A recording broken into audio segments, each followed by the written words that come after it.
Walaupun keadaan dunia ini begitu sangat susah, tapi saudara-saudara, kita harus bangkit. Kita harus kuat iman kita di dalam Tuhan menghadapi akhir zaman ini. Tuhan sanggup berperang melawan orang-orang yang menjahati kita. Keluaran 14 ayat 14. Kita berdiam diri, Tuhan yang berperang. Kita akan menyanyi kor bangkit serukan nama Yesus. Kita berdiri semua, nyanyi kor ini dengan girang-girang. Haleluya, haleluya, haleluya.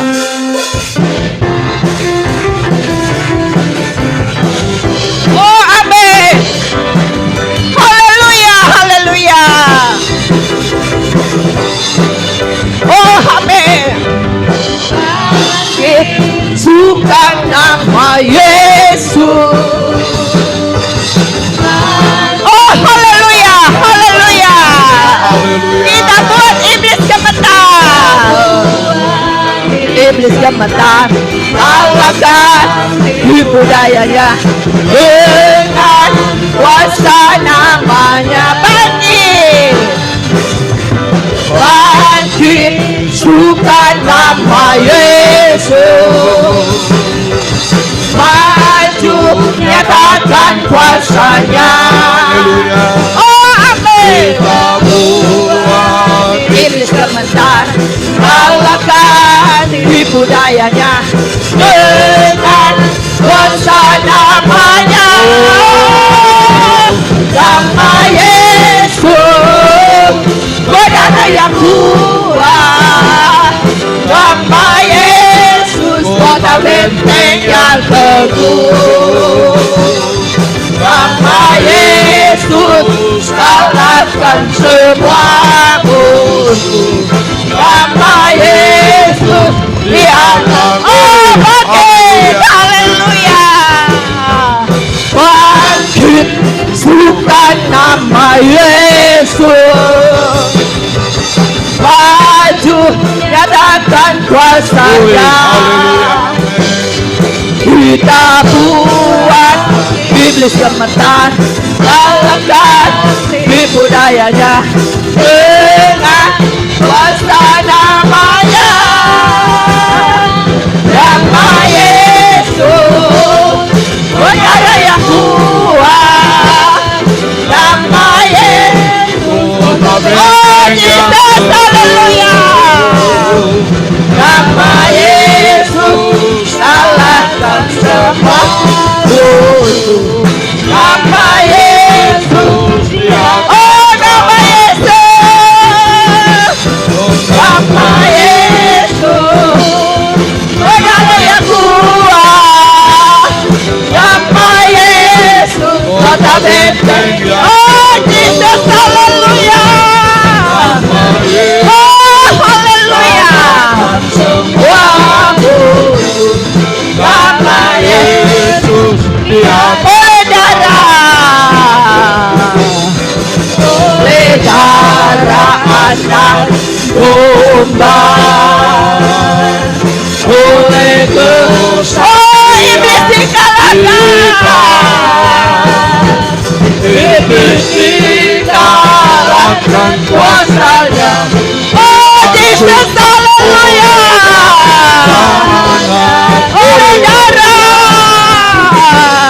Oleh darah anak, oh oleh Tuhan Yesus dikalahkan segala musuh.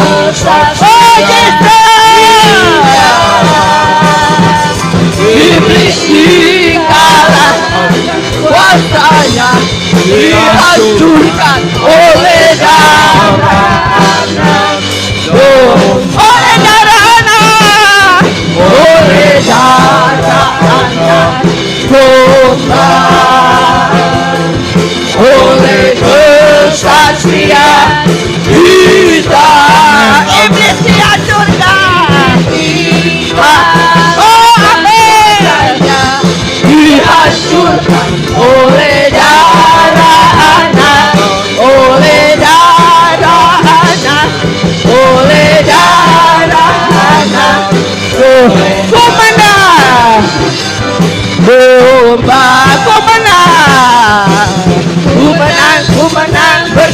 Yesus Tuhan ku menang. Oh, biar kita menang dalam peperangan. Haleluya. Ku menang, ku menang, ku menang. Oh Jesus, haleluya. Oh, haleluya. Ada segala setan, haleluya. Oh, haleluya. Oh Jesus, haleluya. Haleluya. Dari Roh Kudus ku menang, ku menang, ku menang. Oh, biar kita menang. Kita kalahkan kuasa iblis, haleluya. Ada segala setan, haleluya. Oh, amin. Haleluya. Dia bangkit. Oh, Yesus bangkit kalahkan maut. Haleluya. Dia naik Roh. Haleluya. Haleluya. Dia bangkit. Haleluya. Dia hidup. Haleluya. Dia naik Roh Kudus. Sekali lagi. Haleluya. Dia bangkit. Haleluya. Dia hidup. Haleluya. Dia naik Roh Kudus turun. Roh Kudus. Sekali lagi. Roh Kudus. Oh, Ramada Gaya Raya. Oh, haleluya. Iya Ramada Gaya Sakaya Lawa Sakaya Lawa. Oh Jesus. Iya Ramada Gaya Sakaya Lawa. Kita boleh menang oleh kekuatan kuasa Tuhan, bukan oleh kehebatan kita, tetapi oleh Tuhan sendiri. Kita mau melayani Tuhan dengan sungguh-sungguh. Kita akan mendengar firman Tuhan. Hidup ini adalah kesempatan. Biar kita mau melayani Dia selagi kita masih hidup, masih Tuhan berikan nafas. Kita mau melayani Tuhan dengan sungguh-sungguh. Haleluya.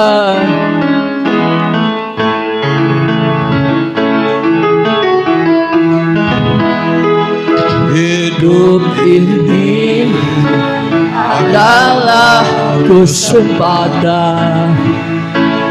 Hidup ini untuk melayani Tuhan. Kalau kita masih sehat, saudara, biar kita pakai untuk melayani Tuhan dalam malam-malam. hidup ini harus. Oh, hidup ini. Amin. Hidup ini adalah kesempatan. Hidup ini untuk melayani.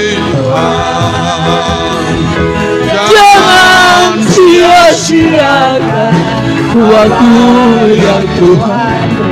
Hidup ini harusnya. Oh Tuhan, Oh Tuhan, biar Tuhan pakai hidup kita. Alabala sakala. Oh haleluya. Bila kita saatnya nanti, upah kita besar di sorga. Haleluya. hidup ini Sudah jadi. Hidup ini Tuhan. Hidup ini adalah kesempatan. Oh Jesus. hidup ini. Oh haleluya. Haleluya. Jangan sia-siakan. Oh yang Tuhan hidup. Oh Jesus, haleluya. Oh Tuhan, tolong kami. Tuhan, pakailah. Oh, kuatkan kami Tuhan. Malam. Rawat segala. Kami tak mampu mampu Tuhan dengan kekuatan kami. Saatnya nanti Sudah percaya lagi. Oh Jesus, haleluya. Oh Tuhan, pakailah kami. Oh Tuhan, pakailah Oh Jesus, aku. oh kami masih kuat melayani Engkau. Bila Bila saatnya nanti Tuhan, kami boleh melihat upah kami besar di surga Tuhan. jadi Oh Tuhan, Tuhan, selagi oh Jesus, aku masih kuat. oh Ramata kaya Bila saatnya nanti sudah berdaya berdaya. lagi ini sudah Sekali lagi oh Tuhan, Oh Tuhan, pakailah hidupku. Ramata kaya sakala wala wala wala wala. Oh Jesus, Bila saatnya nanti sudah berdaya haleluya. sudah jadi berkat. Hidup ini sudah jadi berkah. Sudah Hidup ini sudah jadi berkat. Sembahlah Dia. hidup ini Sudah jadi berkah. Oh, Ramata kaya lawaya waya waya waya waya waya. Oh, Ramata kaya sakaya sakaya sakaya. Oh, Yesus Yesus. Waya waya waya waya waya waya waya waya waya.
Haleluya, haleluya, haleluya, Haleluya. Terima kasih Yesus. Terima kasih Yesus. Haleluya. Haleluya. Haleluya. Haleluya. Haleluya. Yesus, Yesus, Yesus. Haleluya. Haleluya. Haleluya.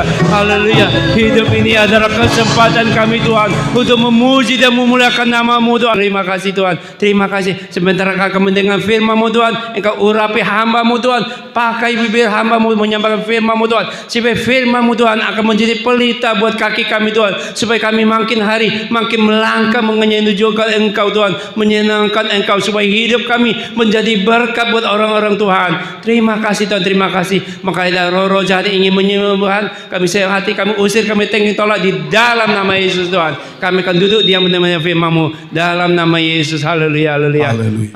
Amin. Haleluya. Puji Tuhan ya. Selagi Tuhan berikan kita tubuh sehat kuat, kesempatan masih hidup, biarlah hidup kita menjadi berkat ya. Inilah yang Tuhan inginkan dalam hidup saya dan saudara. Puji Tuhan. Pada kesempatan ini kita akan mendengar firman Allah di dalam kitab Yesaya pasal 55. Yesaya pasal 55 ayat 8 dan ayat yang ke-9. Yesaya 55 ayat 8 dan ayat 9. Kalau kita sudah temukan, kita akan hormati pembacaan firman Allah ini. Kita akan baca sama-sama. ayat 8 mulai 2, 3. Sebab rancanganku bukanlah rancanganmu, dan jalanmu bukanlah jalanku. Demikianlah firman Tuhan. Seperti tingginya langit dari bumi, demikianlah tingginya jalanku dari jalanmu, dan rancanganku dari rancanganmu. Puji Tuhan. Silakan duduk. Dalam terjemahan King James di situ dikatakan sebab pikiranmu bukanlah pikiran Allah. Sebab jalanmu bukan jalan daripada Allah. Bahkan dalam ayat 9, seperti tingginya langit dari bumi. Belum ada manusia di dunia yang dapat mengukur jarak jauh antara bumi ini dengan langit. Belum ada. Sedangkan untuk sampai ke bulan saja sudah cukup jauh. Dan selain planet bulan, ada planet-planet yang jauh lebih tinggi lagi, yang berkali-kali besarnya dari bumi ini. Lalu di atasnya lagi cakrawala bintang-bintang yang lebih jauh lagi dari bumi. Belum ada manusia yang mampu menghitung jarak bumi dan sampai kepada cakrawala yang paling tinggi sekalipun. Itulah perbedaannya antara pikiran Allah dengan pikiran manusia. Ini yang kita betul-betul pahami. Sebab kalau kita tidak pahami ini, maka kita tidak bisa akan mengerti rancangan atau rencana Allah, jalan pikiran Allah. Kita tidak bisa ketemu, sebab sangat-sangat tinggi. Beda, jauh sekali perbedaannya. Nah, kenapa ayat ini ditulis seperti ini? Itu karena disebabkan manusia telah ditipu oleh iblis. Iblis menggoda manusia di Taman Eden. Lalu manusia itu mengalami sesuatu yang luar biasa, putus hubungan dengan Tuhan. Padahal pada waktu Allah menciptakan manusia itu sempurna. Allah ciptakan roh, tubuh dan jiwa. Tubuh dibuat dari tanah liat. Lalu Allah hembuskan nafas ke dalam hidung patung itu, lalu jadilah dia manusia yang hidup. Itu roh daripada Allah. Nah, di dalam roh manusia itu masih ada tubuh hidup manusia, ada jiwa. Ya. Allah ciptakan itu roh, berikan kepada manusia. Sebab Allah itu mau memiliki hubungan yang baik, hubungan yang erat dengan manusia ciptaannya itu. Awalnya manusia sempurna di dalam roh. Mereka itu dapat bersekutu dengan Tuhan. Mereka begitu dekat dengan Tuhan.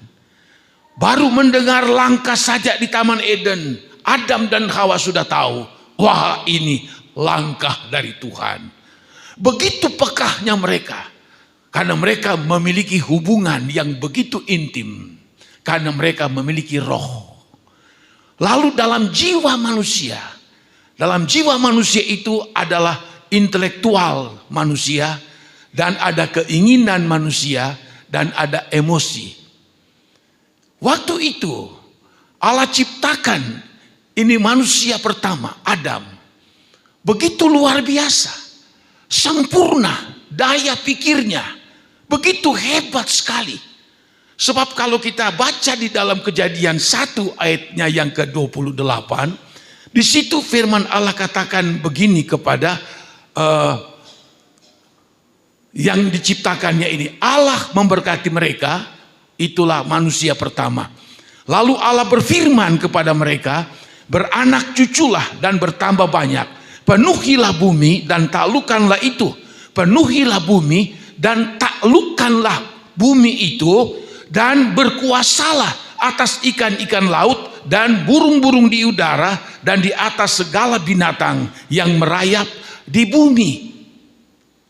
Hebatnya lagi, dalam pasal 2 ayatnya yang ke-19 berkata begini, lalu Tuhan Allah membentuk dari tanah segala binatang hutan dan segala burung di udara, dibawanyalah semuanya itu kepada manusia itu atau kepada si Adam itu. Lalu dikatakan untuk melihat Allah bawa ini semua ciptaannya, burung-burung, binatang melata, binatang berkaki 4, unggas, segala macam, dibawalah kepada Adam ini. Lalu dikatakan dalam ayat ini, dibawanyalah semuanya atau Allah membawa semuanya kepada manusia itu atau kepada Adam untuk melihat bagaimana ia menamainya. Dan seperti nama yang diberikan manusia itu kepada tiap-tiap makhluk yang hidup, demikianlah nanti nama makhluk itu. Manusia itu memberi, Adam itu memberi nama kepada segala ternak, kepada burung-burung di udara, dan kepada segala binatang hutan, dan seterusnya. Sempurna. Allah memberikan kepada Adam selain rohnya, memberikan intelektualnya yang begitu luar biasa.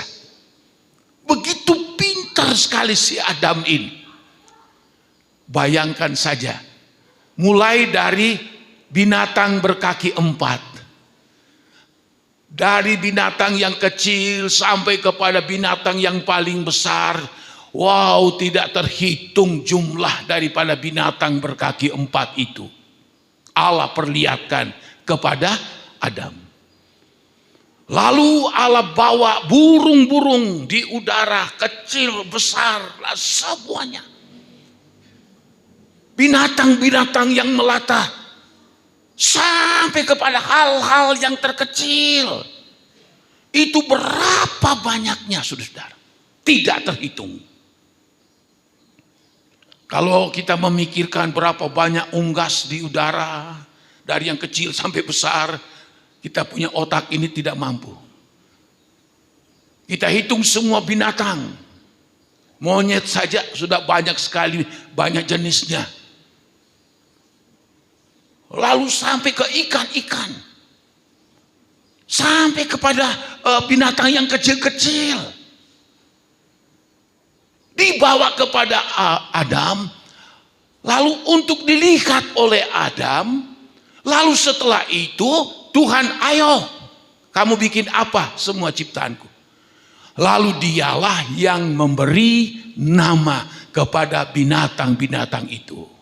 Misalnya, wah ini suatu binatang besar, dikasih nama gajah. Ini macan, ini beruang, ini anjing. Wah semua dia yang kasih nama. Seperti apa otaknya yang ada pada Adam ini. Begitu banyak ciptaan Allah dibawa kepada dia. Dan pada waktu dia namakan binatang-binatang itu, burung-burung, unggas, binatang berkaki 4, melata dan sebagainya. Lalu itulah yang menjadi namanya. Dan bila mana ada seekor gajah lewat, dia tidak akan bisa memanggil, wah ini beruang. Tidak, dia tahu ini gajah. Bila mana ada seekor landak lewat, dia tidak berkata, ini beruang. Dia tahu itu landak. Dia yang menamakannya. Dia manusia yang begitu daya pikirnya, begitu kuat. Saya pikir Raja Salomo yang diberikan hikmat oleh Tuhan kalah dengan Adam. Sebab pikiran Allah itu ada di dalam Adam. Alkitab katakan dalam pasal 1 ayat 28, Tuhan katakan, berkuasalah kepada ciptaan Allah ini. Disebutkan dalam ayat ini bahwa engkau akan taklukkan mereka. Sebesar apapun binatang itu, taklukkan mereka. Dan engkau berkuasa atas semua ciptaan Allah itu. Pasal 2 kita sudah lihat. Dia memberi nama semuanya. Untuk menghafal ribuan unggas, ribuan binatang dan sebagainya. Wah, otak kita tidak mampu. Kenapa bisa begitu? Karena pikiran dari Adam sempurna. Dia memiliki hikmat marifat daripada Allah. Sebab unsur ilahi itu ada di dalam Adam. Manusia ciptaan Allah ini. Namun sayang beribu sayang. Setelah mereka jatuh di dalam dosa. Mereka tergoda oleh iblis si ular tua itu. Yang Tuhan katakan jangan kamu makan. Kalau kamu makan kamu akan mati. Lalu iblis datang berkata, oh tidak seperti itu. Kalau kamu makan kamu menjadi seperti Allah. Maka Hawa tergoda. Dia makan dan dia berikan kepada suaminya Adam. Lalu saat itu juga lepaslah pakaian ilahi yang ada di dalam kedua orang ini. Lalu Tuhan datang dan berkata, Adam, Adam, di manakah engkau? Lalu apa sahut Adam? Karena kami telanjang. Jadi kami takut. Itulah kata takut pertama di dalam Alkitab. Apa yang telanjang? Waktu Allah ciptakan mereka, Allah memberikan kepada mereka itu suatu pakaian ilahi yang akan membuat mereka menjadi sempurna di dalam roh, menjadi sempurna di dalam berpikir mereka. Tetapi pakaian ilahi ini waktu mereka berbuat dosa lepas daripada mereka. Jadi Adam tidak lagi menjadi manusia yang jenius. Hubungan dengan Allah putus. Pikiran dari Adam menjadi lemah. Tidak seperti awalnya. Tuhan katakan kepada si ular, terkutuklah engkau. Engkau yang sudah menipu Adam dan Hawa. Maka mulai saat ini engkau akan makan debu dan berjalan dengan perut. Lalu Allah mengutuk ini Hawa. Aku akan membuat engkau hamil dan akan melahirkan dengan susah payah. Lalu Tuhan juga mengutuk tanah. Tanah yang ada ini akan tumbuh bukan buah-buahan, tapi semak duri. Lalu Tuhan juga katakan kepada Adam, karena engkau sudah mendengar apa yang istrimu katakan, maka terkutuklah engkau. Engkau akan berjerih lelah, bersusah payah untuk mendapatkan makananmu sehari-hari. Tadinya Adam, dia tinggal enak. Seluruh persediaan makanan di Taman Eden mendatangkan sukacita, mendatangkan damai sejahtera, membuat dia punya rohnya menyala-nyala di dalam Tuhan, dan membuat daya cipta pikirannya begitu brilian, begitu hebat. Tetapi sekarang lepas dari semuanya itu. Tidak diperbolehkan dia masuk di situ. Ada pedang Kurubion yang menghadang mereka kalau masuk di taman itu. Bumi terkutuk, Hawa terkutuk, dan Adam pun terkutuk. Dia tidak lagi seperti manusia awal. Maka itulah sebabnya di dalam firman Allah yang kita baca ini, maka pikiran Allah bukanlah pikiran manusia. Jalan Allah bukan jalan manusia. Pikiran Allah dengan manusia antara langit dan bumi jaraknya. Sudah nggak bisa terkoneksi lagi. Oleh sebab dosa. Oleh sebab dosa, kepintaran dan kejeniusan daripada Adam hilang. Dia sudah tidak mampu untuk bisa memikirkan pikiran Allah. Dia tidak mampu lagi menerjemahkan apa yang Allah mau. Tidak, sudah tidak bisa lagi. Begitu rendahnya manusia dibandingkan dengan Allah. Antara langit dan bumi. Bahkan jalan kamu beda dengan jalan Tuhan antara langit dan bumi. Maka itulah sebabnya Alkitab mengatakan, kalau kita lihat di dalam kitab Roma pasalnya yang ke-1, di situ dikatakan dalam ayat 28 berkata begini, dan karena mereka manusia tidak merasa perlu untuk mengakui Allah, maka Allah menyerahkan mereka kepada pikiran-pikiran yang terkutuk, sehingga mereka melakukan apa yang tidak pantas. Dosa menguasai manusia. Maka akibatnya Allah serahkan mereka kepada pikiran-pikiran yang terkutuk. Bukan pikiran-pikiran yang mendatangkan berkat, tapi mendatangkan kutuk karena sudah salah. Pikiran mereka sudah tidak selaras dengan pikiran Tuhan antara langit dan bumi. Sehingga mereka melakukan apa yang tidak pantas. Penuh dengan rupa-rupa kelaliman, kejahatan, keserakahan, kebusukan, penuh dengki, pembunuhan, perselisihan, tipu muslihat, dan kefasikan. Mereka adalah pengumpat, pemfitnah, pembenci Allah, kurang ajar, congkak, sombong, pandai dalam kejahatan, dan tidak taat pada orang tua, dan seterusnya.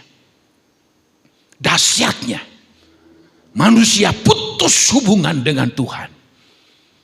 Pikiran mereka diserahkan kepada hal-hal yang jelek, yang buruk, yang akan mengakibatkan mereka tidak menemukan jalan yang baik. Nah, bahkan kalau kita lihat lagi di dalam kitab Markus pasalnya yang ke-7, di situ lagi firman Allah berkata begini di dalam ayatnya yang ke-20 dan ayatnya yang ke-23 atau kepada ayat 19 ya, ayat yang ke-20. Katanya lagi, atau kata Yesus, apa yang keluar dari seorang itulah yang menajiskannya. Sebab dari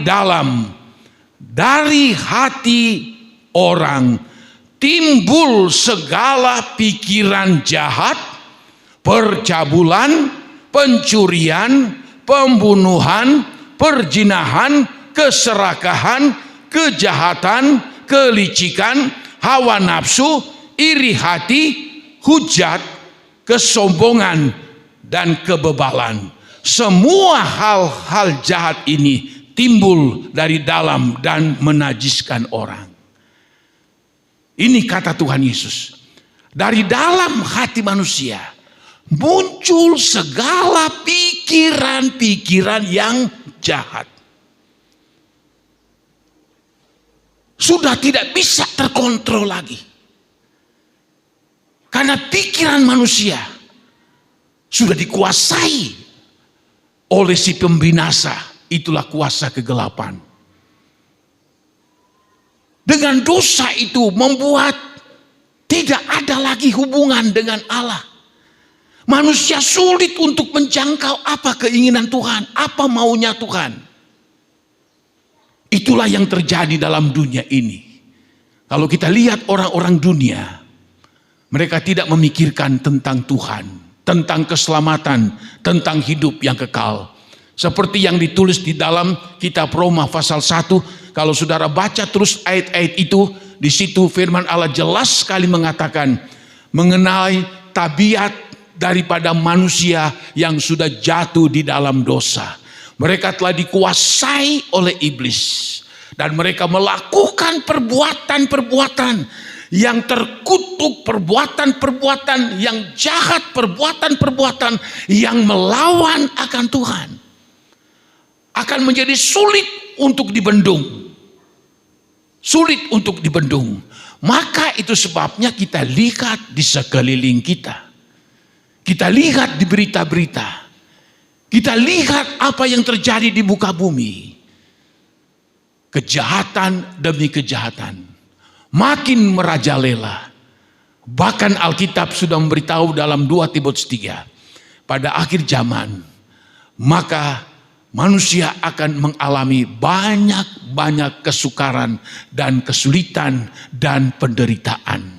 Diakibatkan dari manusia lebih cenderung mengikuti jalan iblis. Bukan jalan dari Tuhan. Jadi mereka itu lakukan apa yang mereka mau. Yang mereka anggap mungkin baik untuk tubuh mereka. Yang mereka anggap nikmat untuk mereka. Tidak ada rem, tidak ada kontrol lagi. Mereka lakukan. Mereka tidak mengenal akan kebenaran. Dan begitu banyaknya manusia di dunia ini yang seperti ini. Iblis membawa mereka kepada kepercayaan tahayul. Iblis membawa mereka kepada kepercayaan kepada animisme. Iblis membawa mereka percaya kepada apa lagi? Kepada roh-roh agamawi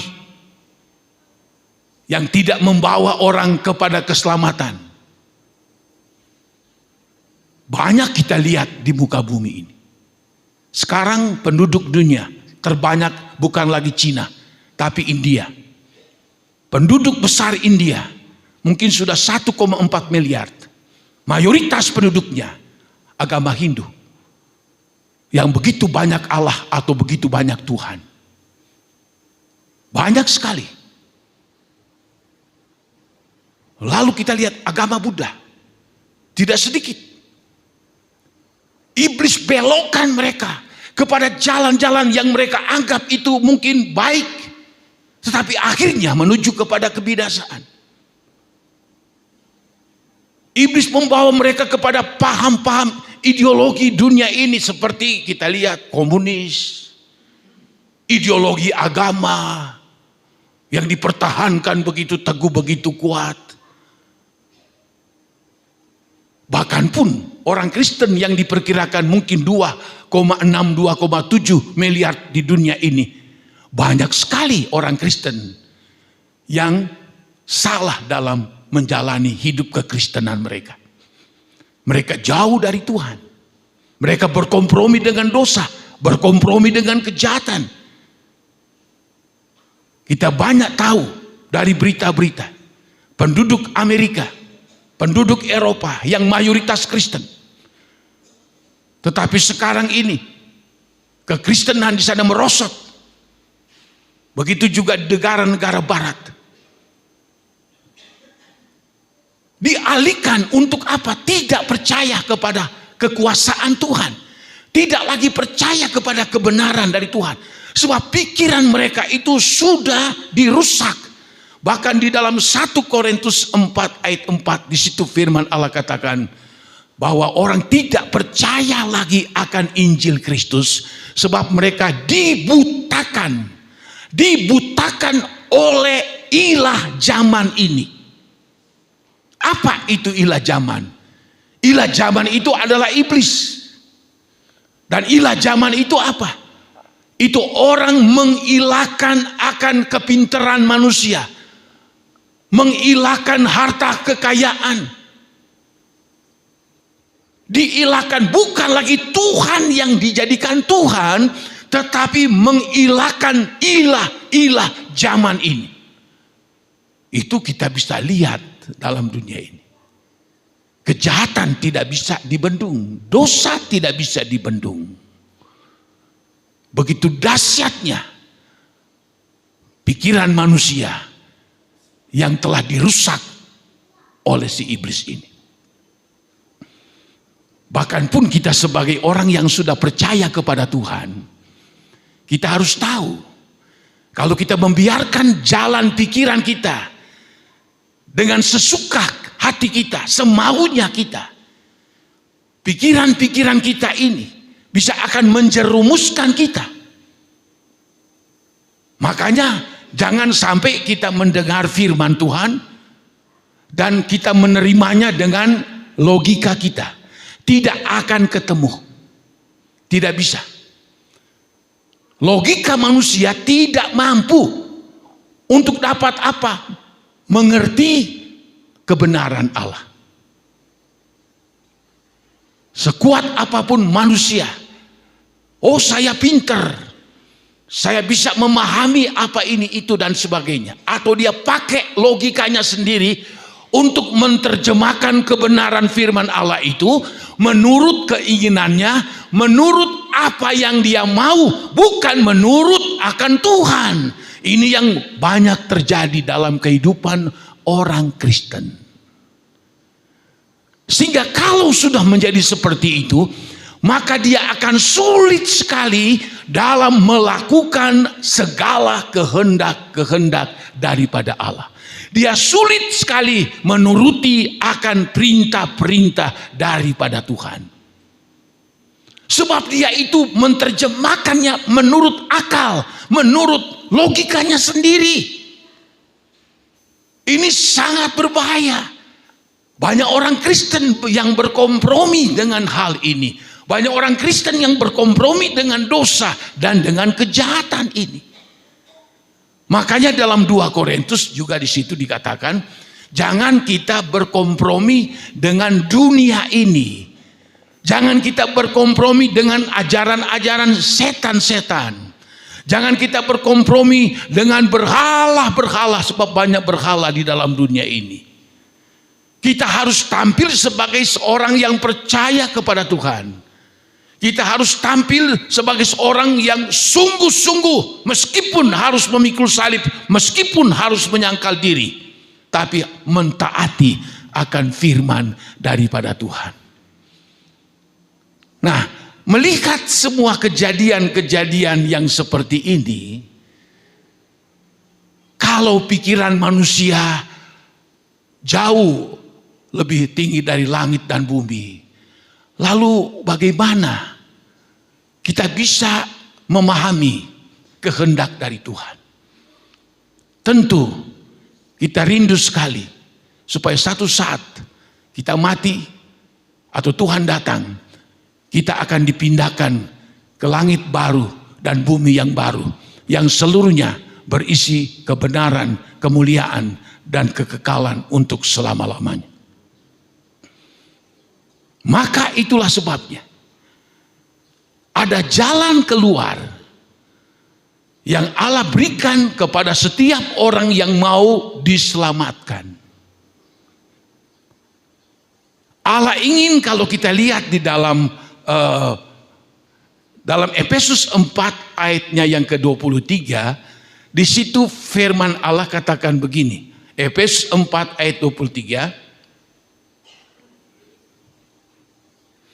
Ayat 22 mulai, yaitu bahwa kamu berhubung dengan kehidupan kamu yang dahulu, kehidupan yang lama, harus menanggalkan manusia lama yang menemui kebinasannya oleh nafsunya yang menyesatkan. Ayat 23, supaya kamu dibaharui di dalam roh dan pikiranmu, dan mengenakan manusia baru yang telah diciptakan menurut kehendak Allah di dalam kebenaran dan kekudusan yang sesungguhnya. Ini jalan keluar, yaitu kita akan menanggalkan segala hal-hal yang lama, hal-hal dosa kejahatan yang ada di dalam kehidupan kita, perbuatan-perbuatan yang tidak menyenangkan hati Tuhan.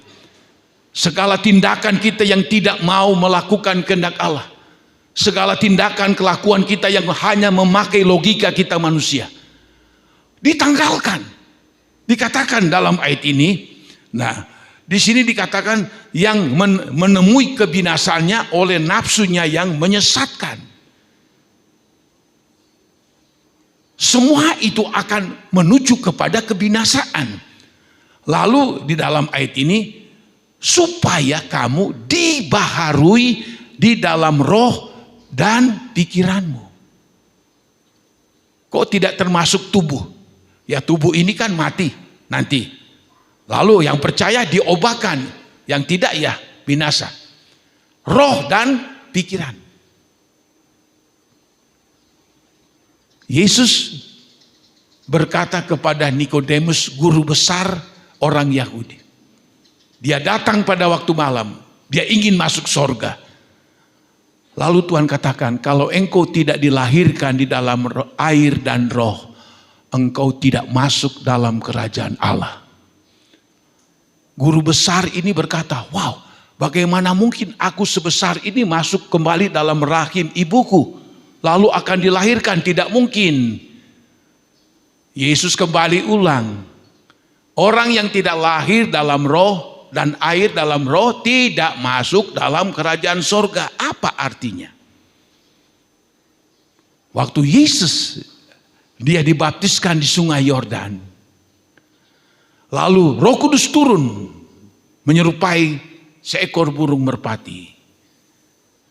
Lalu ada suara dari Allah Bapa di sorga berkata, inilah anakku yang kukasih.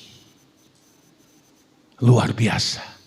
Yesus keluar dari dalam air. Itu gambaran dari saya dan saudara. Sebelum kita dibaptis, kita percaya Tuhan dulu. Lalu kita bertobat dari segala salah dosa-dosa kita yang lama, yang kita lakukan selama ini. Lalu kita dibaptis dalam nama Bapa, Anak, dan Roh Kudus, yaitu Tuhan Yesus. Lalu kita keluar dari dalam air, maka kita menjadi anak-anak daripada Tuhan. Lahir baru di dalam Tuhan. Lahir baru, bukan saja lahir baru, tapi juga dalam roh. Bapak Roh Kudus dalam Kisah Rasul 2, 37 dan 38 berkata, orang-orang banyak itu berkata kepada Petrus dan Rasul lain, kami harus melakukan apa? Waktu Petrus berkhotbah, lalu kata Petrus, hendaklah kamu memberi diri untuk percaya, bertobat, dibaptiskan, lalu kamu akan beroleh Roh Kudus. Itu. Jadi pada waktu kita dibaptis, keluar dari air, kita lahir baru. Nama kita tercantum, tertulis dalam buku kehidupan. Tapi lahir baru bukan hanya tulisan, tapi betul-betul kita lahir baru. Yang lama kita sudah tinggalkan, yang baru ini kita miliki. Bagaimana supaya kelahiran baru akan terus bertumbuh sampai menjadi dewasa rohani? Yaitu kita akan mengasihi Tuhan. Lalu kita melakukan segala perintah-perintah Tuhan. Lalu kita akan tumbuh dewasa rohani, berbuah-buah di dalam Tuhan sampai seperti Tuhan Yesus. Jadi kita lihat bahwa harus dibaharui di dalam roh. Sebab tanpa Roh Kudus kita tidak akan bisa, tidak mampu kita menjalani kehidupan ini. Kita akan kembali lagi kepada hal-hal yang lama. Tapi kalau ada roh, kita itu akan dimampukan, dikuatkan untuk bisa bertahan. Lalu dibaharui apa lagi? Pikiran ini. Makanya di dalam Korintus juga dikatakan oleh Rasul Paulus dalam 1 Korintus 2 ayat 16. Di situ Paulus katakan kepada orang-orang yang ada di Korintus bahwa kami, katanya, kami sekarang ini memiliki pikiran Kristus. Ada ditulis dalam Alkitab. Ini yang menjadi tujuan kita. Pikiran yang lama yang membawa kita kesesatan dan kepada kebinasaan itu kita tanggalkan. Lalu pikiran kita dibaharui. pada waktu pikiran kita ini dibaharui, maka kita tidak lagi memikirkan perkara-perkara, perbuatan-perbuatan dosa, perbuatan-perbuatan yang melawan kehendak Tuhan.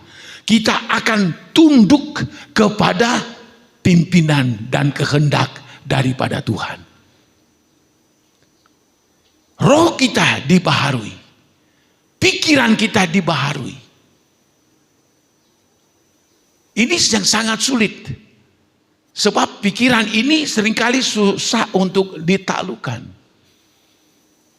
Kalau kita tidak berusaha dengan sekuat kita, tenaga maupun kemauan kita, ini pikiran ini bisa yang negatif terus muncul, terus muncul, terus muncul, terus muncul.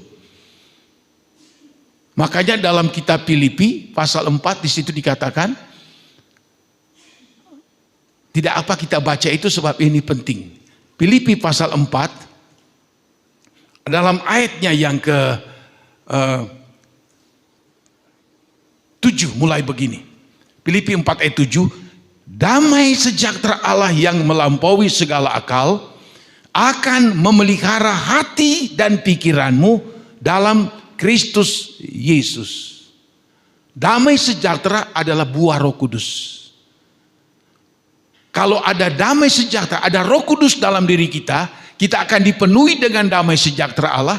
Damai sejahtera ini akan memelihara batin kita dan pikiran kita dalam Kristus Yesus.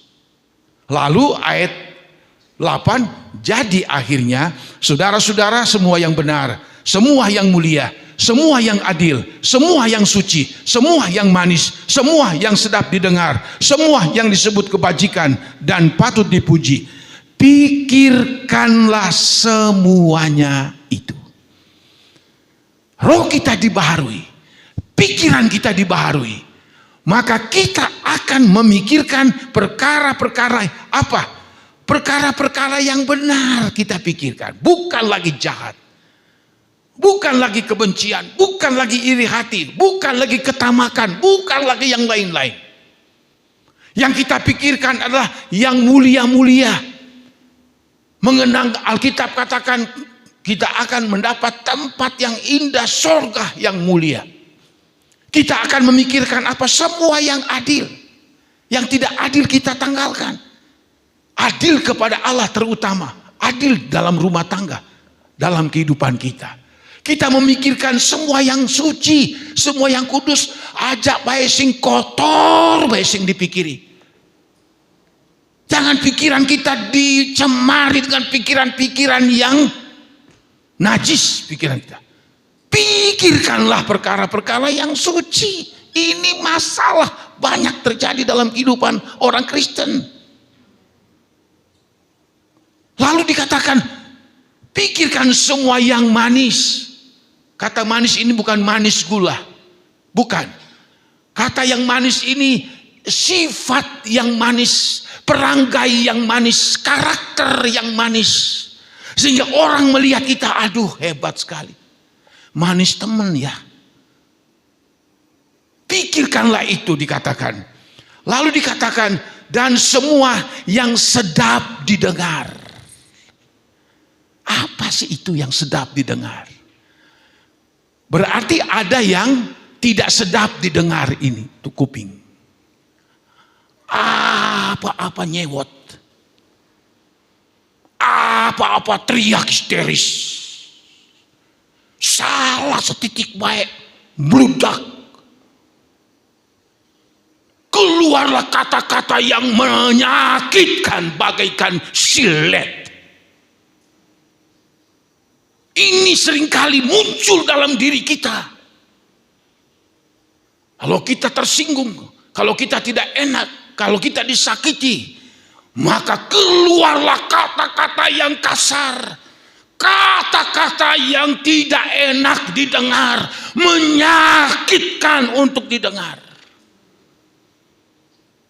Kita lahir dalam Kristus, lahir baru dan pikiran kita berubah.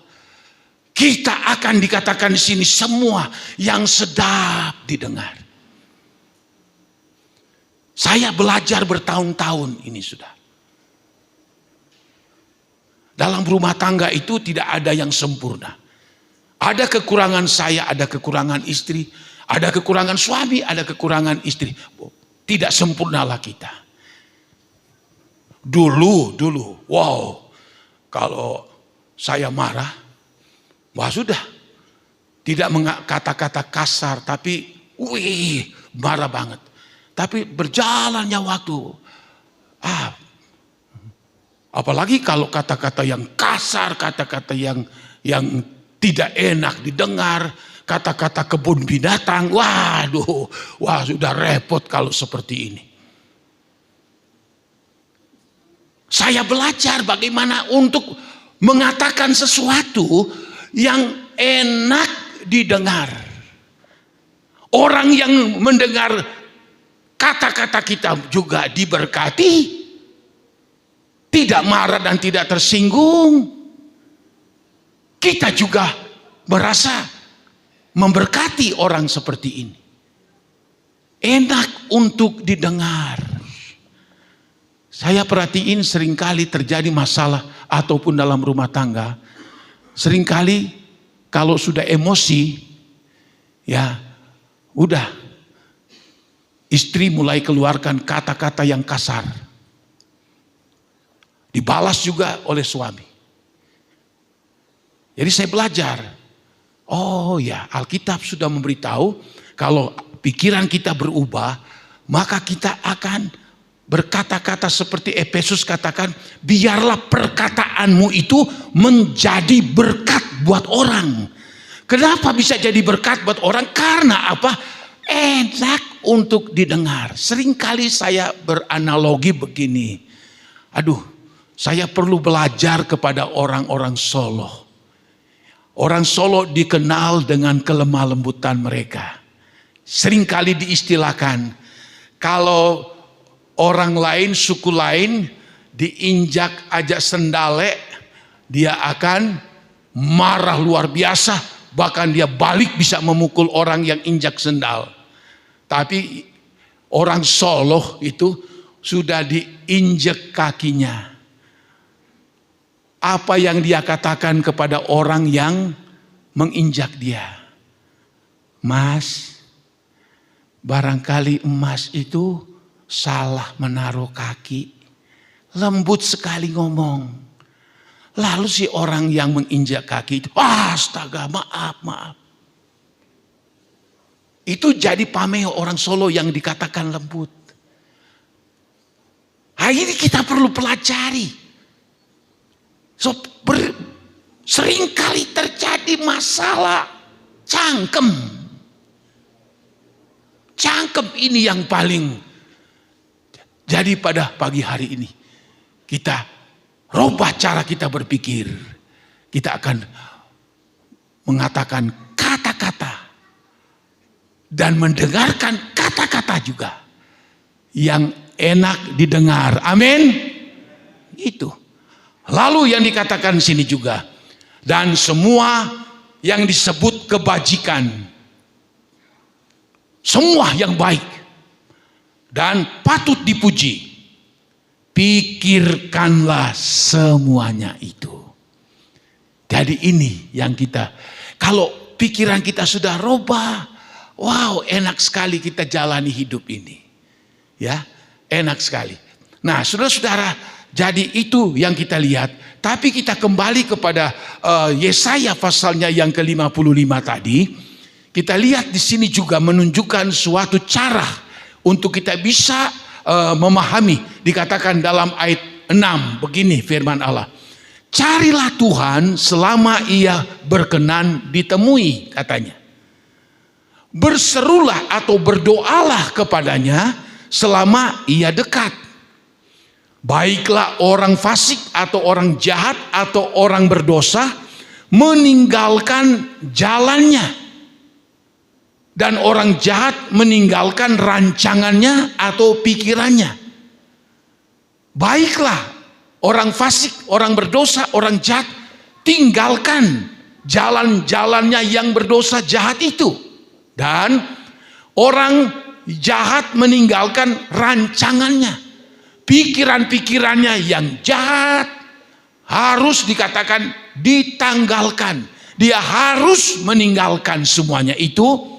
Ya, baiklah ia kembali kepada Tuhan, maka dia akan mengasihaninya, dan kepada Allah kita, sebab ia memberi pengampunan dengan limpahnya. Kalau kita disebut sebagai orang fasik itu bukan orang yang tidak bertuhan. Orang fasik itu orang yang beragama, orang yang bertuhan. Tapi disebut orang fasik karena dia itu mengenal Allah tapi tidak tunduk kepada Allah. Dia tidak melakukan perintah-perintah Allah. Bahkan dia bisa memberontak kepada Allah meskipun dia mengenal Allah. Meskipun dia beragama, meskipun dia disebut sebagai orang Kristen, dia akan disebut orang fasik kalau dia tidak taat, dia tidak tunduk di dalam melakukan segala kehendak Allah. Jadi tanggalkan segala jalan-jalan yang salah, jalan-jalan yang keliru. Tanggalkan pikiran-pikiran jahat, sebab Alkitab katakan itu banyak sekali. Ada pikiran jahat, ada pikiran yang sia-sia, ada pikiran yang sudah tumpul. Apalagi ada pikiran-pikiran duniawi, ada pikiran-pikiran apalagi, pikiran-pikiran yang dikuasai oleh ilah zaman. Ya, ada banyak, kalau dicari itu banyak. Ini pikiran ini, ya, harus dibuang, harus ditanggalkan. Ayat ini mengatakan bahwa baiklah ia kembali kepada Allah, kembali kepada Tuhan, lalu dia, Allah, akan mengasihinya. Ya, sebab kepada Allah kita, sebab ia memberi pengampunan dengan limpahnya. Dan kalau kita seperti ini, maka jalan pikiran kita akan dikendalikan oleh Roh Kudus. Yesaya pasal 11 ayat 5. Di mana dia adalah penuh dengan Roh Allah. Lalu disebut apa di situ? Yesaya pasal 11 ayat 5. Orang yang ada Roh Kudus di dalamnya, seperti Yesus dikatakan di situ. Ada roh, ya, supaya kita tahu ini Yesaya 11 ayatnya yang kedua. Roh Tuhan ada padanya. Karena ada Roh Allah ada padanya. Ada pada kita, ada pada Tuhan Yesus. Lalu akan disertai dengan roh hikmat. Kita diberikan roh hikmat dari Tuhan. Roh hikmat untuk mengerti firman Tuhan. Roh hikmat untuk mengerti kehendak Allah. Roh hikmat untuk berbisnis. Roh hikmat untuk berdagang. Dan juga dikatakan, dan memberikan pengertian. Dikatakan di situ. Tadinya kita bodoh, tapi Tuhan akan memberikan kita pengertian. Luar biasa, Tuhan berikan kita kepintaran yang tadinya kita tidak paham, tidak mengerti. Lalu disebutkan juga akan diberi roh nasihat. Sehingga kita selalu melakukan sesuatu, kita tahu ada Roh Kudus yang mengingatkan kita, menasihati kita. Lalu ada roh keperkasaan atau roh keberanian. Kita tidak takut kepada ancaman, tekanan, iblis apapun. Allah berikan kita roh keperkasaan, roh keberanian, dan roh pengenalan. Kalau kita ada Roh Kudus membawa kita untuk lebih mengenal Tuhan, lebih mengenal Tuhan, lebih mengenal Tuhan. Seperti Paulus. Lalu dikatakan juga, dan ada roh takut akan Tuhan. Kalau kita dikendalikan oleh Roh Kudus, kita memiliki semua ini, kita akan mendapatkan roh pengenalan, roh pengertian, roh hikmat, roh keperkasaan, dan roh takut akan Allah. Ini penting. Banyak orang menjalani hidup, dia serba lakukan apa yang dia mau. Dosa, kejahatan, nanti urusan belakang. Karena dia tidak takut sama Tuhan. Tapi kalau kita takut akan Tuhan, maka selalu kita ingat, apapun perbuatan kita, tidak dilihat keluarga, istri, suami, atau siapapun, Tuhan dia melihat kita. Kalau kita memiliki roh takut akan Tuhan, kita akan takut berbuat salah, berbuat dosa, berbuat kejahatan. Roh takut akan Allah membawa kita lebih dekat kepada Tuhan. Inilah kalau roh kita dibaharui, pikiran kita dibaharui. Tuhan kembali menerima saya dan saudara-saudara. Allah tidak ingat lagi segala perbuatan dosa yang dikerjakan awal oleh yang bernama Adam dan Hawa di Taman Eden. Allah tidak ingatkan itu. Ini anakku, mereka sudah kembali kepadaku. Mereka tanggalkan dosa-dosa, kejahatan mereka, perbuatan mereka, segala rancangan pikiran jahat, pikiran dosa. Mereka sudah tinggalkan. Sekarang mereka hidup baru, mereka lahir baru, dan mereka lahir di dalam roh. Lalu kita kembali bersama dengan Tuhan. Nah, hidup yang seperti ini, hidup yang sangat indah. Ya, hidup ini sangat indah. Sebab apa? Kita tidak lagi jauh dengan Tuhan. Tidak lagi seperti langit dan bumi, jaraknya tidak bisa ditempuh. Makanya dalam kitab Ibrani dikatakan, dengan kematian Yesus di atas kayu salib, maka dia memperdamaikan kita. Segala dosa kejahatan kita telah dibuangnya sejauh timur dan sejauh barat. Maka apa yang dikatakan di situ? Kamu sudah tidak ada lagi penghalang untuk datang di hadirat dari Tuhan. Kapan kamu berseru? Kapan kamu minta tolong? Kapan kamu berdoa kepada Tuhan? Kapan kamu meminta sesuatu dari Tuhan? Kamu langsung kepada Allah. Itu kehebatan dari Tuhan. Adam dan Hawa diusir.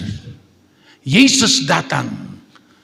Dia mengundang kita masuk kembali dalam lingkungan dari dia. Dalam suasana dari dia. Dia panggil kita. Ini, aku mengasihi kamu. Aku rela menyerahkan nyawaku karena aku mengasihi kamu. Asal kamu percaya, asal kamu bertobat, tanggalkan semua segala salah dosamu. Dulu pikiran kamu jahat, pikiran kamu berdosa, hanya memikirkan hal-hal duniawi.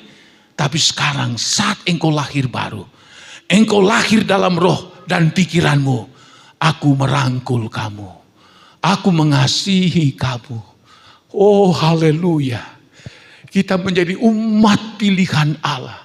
Menjadi kesayangan dari Tuhan. Alkitab katakan, kamu akan berharga di mataku. Alkitab katakan. Siapakah kita sampai seperti ini? Tidak lagi begitu jauh kita teriak 1 hari, 2 hari, seminggu kita teriak. Dulu tidak akan ada jawaban. Tapi sekarang ini, karena kita tanggalkan semua yang lama. Kita hidup baru dalam Roh Kudus, dalam pikiran kita. Kita dapat bercengkrama dengan Tuhan. Waktu kita memuji Allah, disertai dengan musik.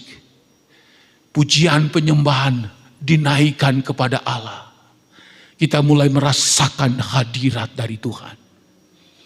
Bagaikan langkah Tuhan datang di Taman Eden. Dia ingin bercengkrama dengan Adam dan Hawa di Taman Eden. Alkitab katakan, waktu mereka mendengar langkah Allah, mereka tahu itu adalah Allah. Langkah Allah dimulai dari apa? Ibadah kita.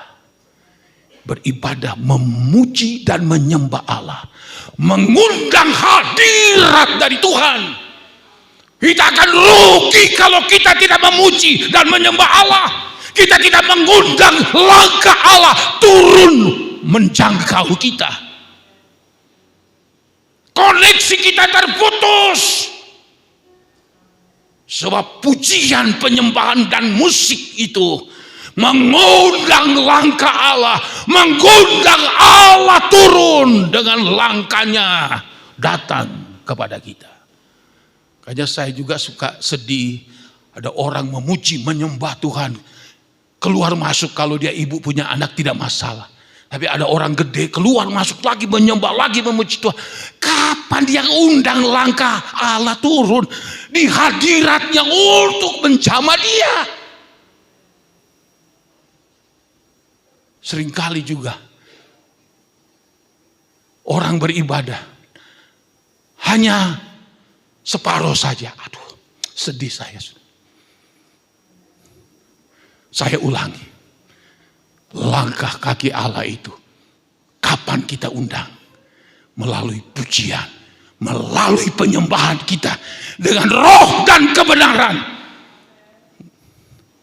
Sebab Yesus katakan, 2-3 orang berhimpun atas namaku, aku ada di tengah-tengah mereka. Kenapa? Ada hadirat Allah melalui pujian, melalui nyanyian, penyembahan kita kepada Tuhan. Dan kalau Tuhan hadir dalam hidup kita, beban apapun, masalah apapun, sesulit apapun, kita merasakan damai sejahtera, sukacita Allah. Makanya Filipi pasal 4 ayat 7, biarlah damai dan sejahtera Allah akan menguasai, memelihara hati dan pikiranmu di dalam Yesus Kristus. Sehebat apapun tekanan masalah kita hadapi, kalau ada Tuhan dalam ibadah kita, pulang kita ke rumah, kita merasa tenang, merasa damai, merasa sukacita. Itulah yang Allah inginkan di dalam kehidupan saya dan saudara-saudara. Tuhan memberkati kita. Kita masuk di dalam doa. Oh, haleluya, haleluya. Ajar ku mengerti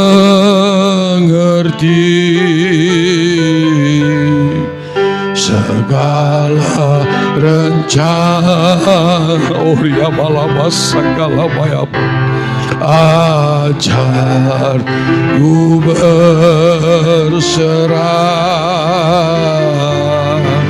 hanya padamu.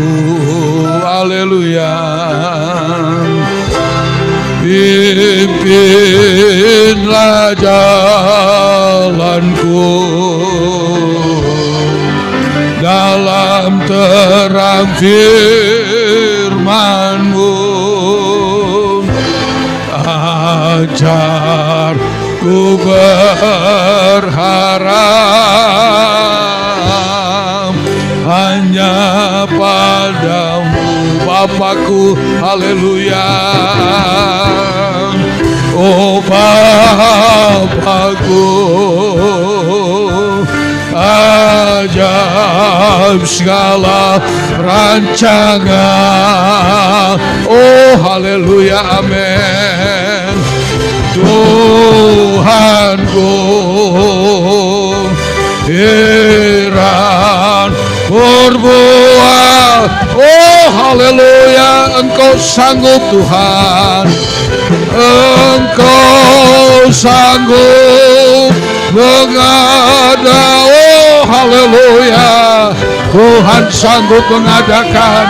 Oh haleluya, bukan menurut kehendak-Mu terjadi. Ajarku mengerti. Nanti Ibu Ani akan berdoa. Ajar ku mengerti. Oh biar kita mau mengerti segala rencana dari Tuhan. Haleluya, amin. Ku berserah hanya padamu. Pimpinlah jalan kami Tuhan. Pimpinlah jalan. Oh dalam terang firman-Mu, dalam terang firman-Mu agar aku serajat ku berserah. Oh hanya Bapakku, ajaib rancangan Tuhan, amin. Oh Bapakku, haleluya, ajaib segala oh haleluya, amin. Tuhanku, haleluya,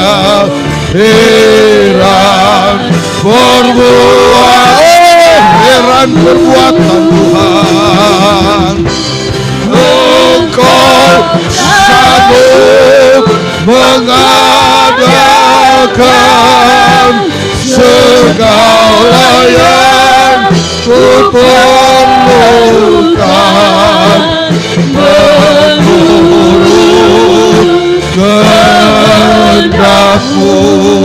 menurut kehendak-Mu Tuhan, amin, haleluya, haleluya.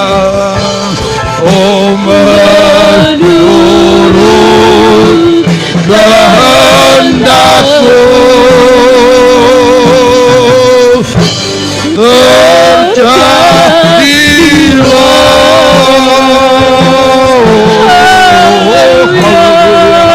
Haleluya.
Tuhan, terima kasih Kau sudah melawati kami saat siang ini Tuhan. Terima kasih Tuhan, Kau sudah meneguhkan kami dengan kebenaran firman-Mu. Ampuni kami ya Tuhan, jika kami masih kurang bersungguh-sungguh di hadapan Engkau ya Bapa.